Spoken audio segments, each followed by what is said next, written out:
श्री भैरवनाथ श्री साक्षी गणपती यांच्या साक्षीने हा नारळ फुटलेला आहे.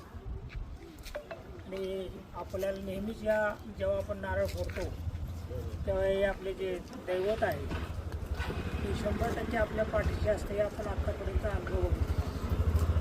त्यामुळं मित्रताईंच्या पोटनिवडणुकीमध्ये आपल्याला किती यश येणार आहे याबद्दल तर कुणी शंका बाळगण्याचं कारण नाही. पण मला असं वाटतं की आपल्याला कोणी विरोधी पक्ष नाही म्हणून आपण फार गैरसमजात राहण्याचं कारण नाही.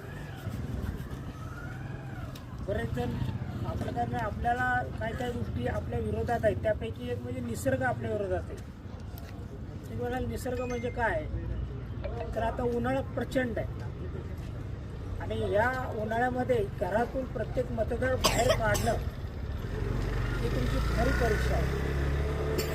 आणि ही परीक्षेत आपण यशस्वी होणं फार अत्यंत गरजेचं आहे.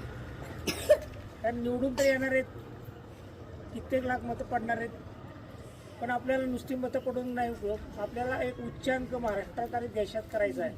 या दृष्टीनं प्रत्येक मतदार हा कसा बाहेर पडेल घराघरातून याबद्दल प्रत्येक बूथ कमिटी आणि सर्वच नेत्यांनी एकत्र बसून नियोजन करणं अत्यंत आवश्यक आहे. म्हणजे मला वाटतं की बाबा तो जाईल तो करेल, माझं काय गरज आहे जायची, काही तर कशा निवडून येणार आहे, माझ्या एका मतानं काय होणार आहे. तर हा गैरसमज बिलकुल मनातून काढून टाका.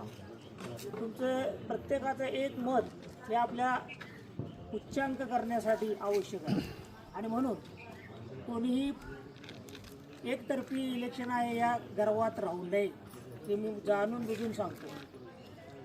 निवडून तर येणार आहे, आपण घरात बसलो ना तरी निवडून येणार आहे हे लक्षात ठेवा. पण आपल्याला ते नुसतं निवडून आणायचं नाही, ते या देशात एक उच्चांक मतदाराचा करायचा आहे. यासाठी आपण सगळ्यांनी एकत्र येऊन नेहमीप्रमाणे आपली प्रथा आहे वडगाव निंबाळकर येथे सर्वांच्या उपस्थित फोडला. महायुती म्हणून आम्ही घटक पक्ष सुमित्राताईंचं मतदान कसं जास्त वाढेल यासाठी प्रयत्न करणार आहोत.